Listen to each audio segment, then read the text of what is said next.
Bonjour à tous, alors voilà, troisième méthode sur la factorisation. Rappelez-vous, la toute première méthode c'était la mise en évidence.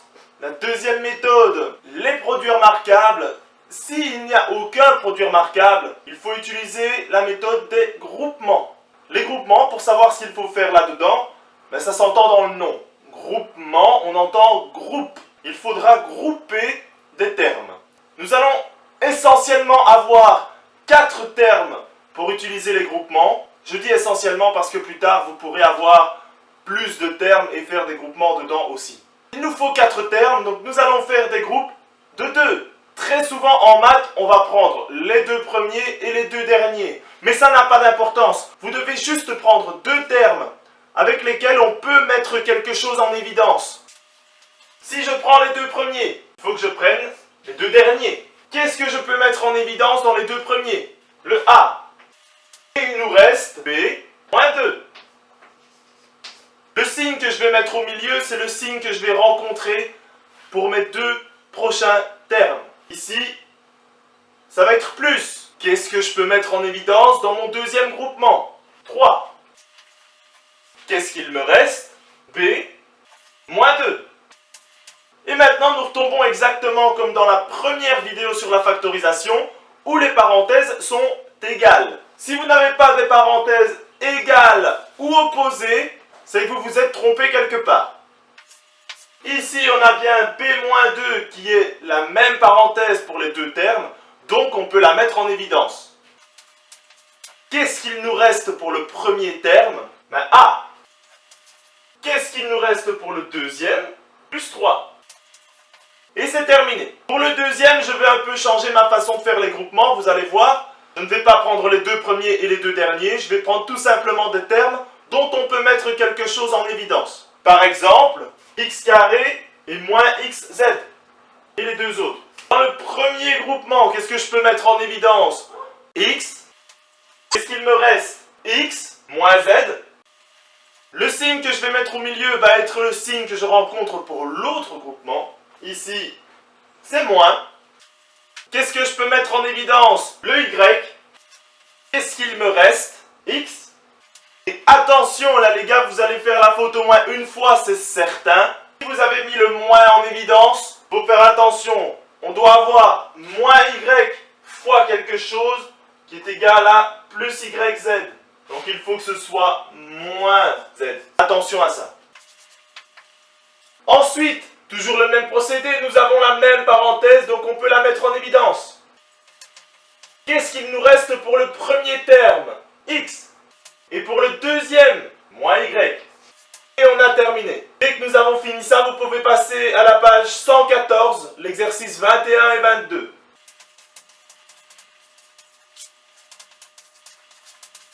Alors pour l'exercice 21, encore une fois, je ne vais en faire que 2 cette fois-ci, parce qu'il y en a un peu moins. Si vous voulez la correction des autres, je mettrai mon adresse mail dans la description. Alors, pour le A, on va essayer de grouper des termes dont on peut mettre quelque chose en évidence. On va prendre les 2 premiers et les 2 derniers.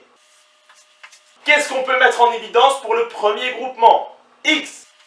Et il me reste 2y plus 3. Le signe qui est au milieu, c'est le signe que l'on va rencontrer pour les autres groupements. Moins.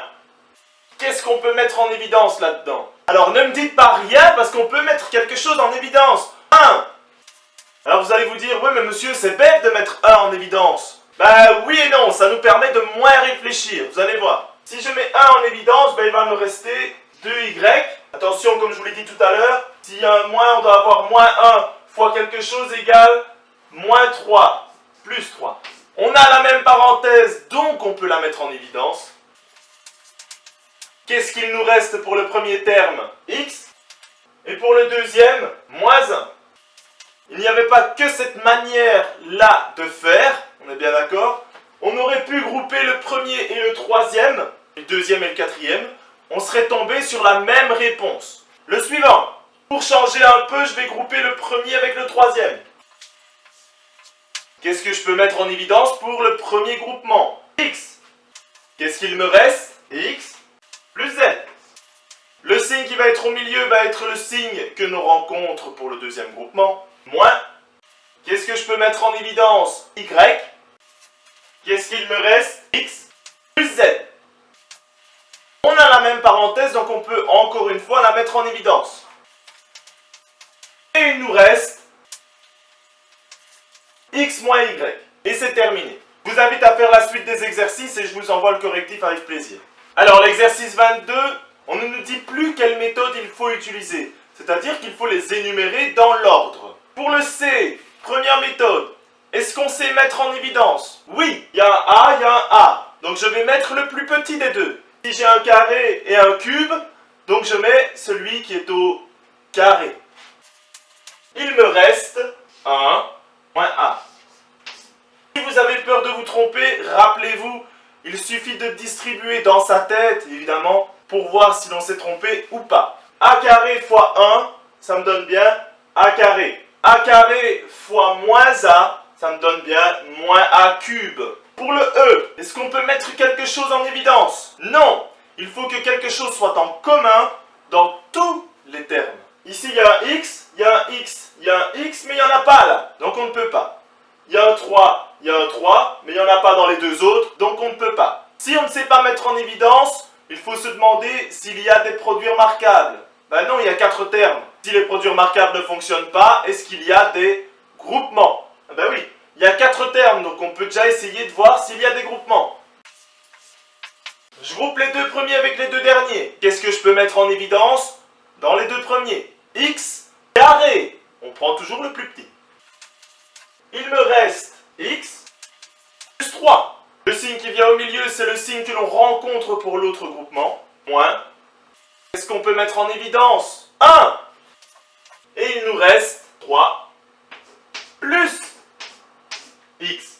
Et maintenant, là on se rend compte qu'on a les mêmes parenthèses. Comme je vous l'ai dit pour la première vidéo, que ce soit 3 plus 5 ou 5 plus 3, c'est pareil.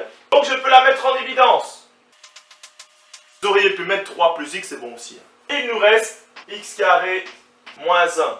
N'oubliez pas de vérifier à la fin de votre exercice si l'on ne peut pas faire quelque chose en plus. Pour la première parenthèse, est-ce qu'on peut mettre en évidence? Non, à part 1, mais ici ça ne va pas nous servir à grand chose. Est-ce qu'il y a un produit remarquable? Non plus. Est-ce qu'on peut faire des groupements? Non, vu qu'il n'y a que 2 termes. Donc la première parenthèse, on ne sait rien faire. La deuxième, est-ce qu'on peut mettre en évidence? Non. Qu'il y a un produit remarquable? Ah là oui, on a une différence de 2 carrés. Ce qui va nous donner x moins 1 fois x plus 1. Et là, c'est terminé. Pour le i, on peut mettre en évidence? Ah ben oui, on peut mettre 2 en évidence. Qu'est-ce qu'il nous reste? X carré plus 25 moins 10x. Ne vous arrêtez pas à ce moment-ci. Dites-vous, est-ce que je peux continuer à factoriser? Dans la parenthèse, est-ce qu'on peut mettre en évidence? Non. Est-ce qu'il y a un produit remarquable? Ben, il y a 3 termes, donc il faut essayer d'identifier 2 carrés. X carré est au carré, moins 10x, ben, ce n'est pas un carré. Par contre, 25, c'est le carré de 5. Le signe qui est au milieu va être le signe du dernier terme, celui qu'on n'a pas pris. Moins. Vérifiez quand même le double produit pour voir si on ne s'est pas trompé. 2 fois x, 2x, 3 moins 5, moins 10x. Et on a bon. Dernier exercice, l'exercice J. Alors, est-ce qu'on peut mettre en évidence quelque chose? Non, on ne peut rien mettre en évidence. Mais pourtant, ce que l'on remarque, ici on a A moins B et de l'autre côté on a B moins A. Ce sont, rappelez-vous, des parenthèses opposées. Qu'est-ce qu'il suffisait de faire à ce moment-là? Changer le signe pour le deuxième terme, ce qui nous permettra de changer tous les signes de la parenthèse. Je garde la première parenthèse comme référence. Je change le signe et ça va changer le signe de tous les termes dans la parenthèse. Maintenant, je peux mettre en évidence parce que la parenthèse est la même. Qu'est-ce qu'il me reste dans le premier terme? X moins 1 au carré. Je mets des crochets tout simplement parce qu'il y a déjà des parenthèses à l'intérieur. Ce qu'il me reste dans le deuxième terme, c'est moins 1 simplement. Ensuite, est-ce qu'on sait faire quelque chose dans cette parenthèse-ci? Non. Mettre en évidence, il n'y a rien. Il n'y a pas de produit remarquable. Et on ne sait pas faire de groupement. Ici, est-ce qu'on sait mettre en évidence? Non. Est-ce qu'il y a un produit remarquable? On a une différence. On a un carré et on a un autre carré. N'oubliez pas que 1, c'est le carré de 1. Donc on a une différence de 2 carrés. Ce qui va nous donner x moins 1 moins 1 fois x moins 1 plus 1. Alors je vois déjà certains qui n'ont pas compris cette étape-là. Ici, c'est comme si nous avions a au carré moins b au carré. Ce qui est ici joue le rôle du a, ce qui est là joue le rôle du b. C'est pas fini. Essayez d'utiliser les bons termes quand vous êtes avec vos profs respectifs. Ici, ce que l'on va faire, c'est réduire les termes semblables. Les termes qui ont la même partie littérale. Le x est tout seul. Par contre, moins 1, ça nous fait moins 2. Et de l'autre côté, moins 1 plus 1, 0, donc il nous reste x. Et c'est terminé.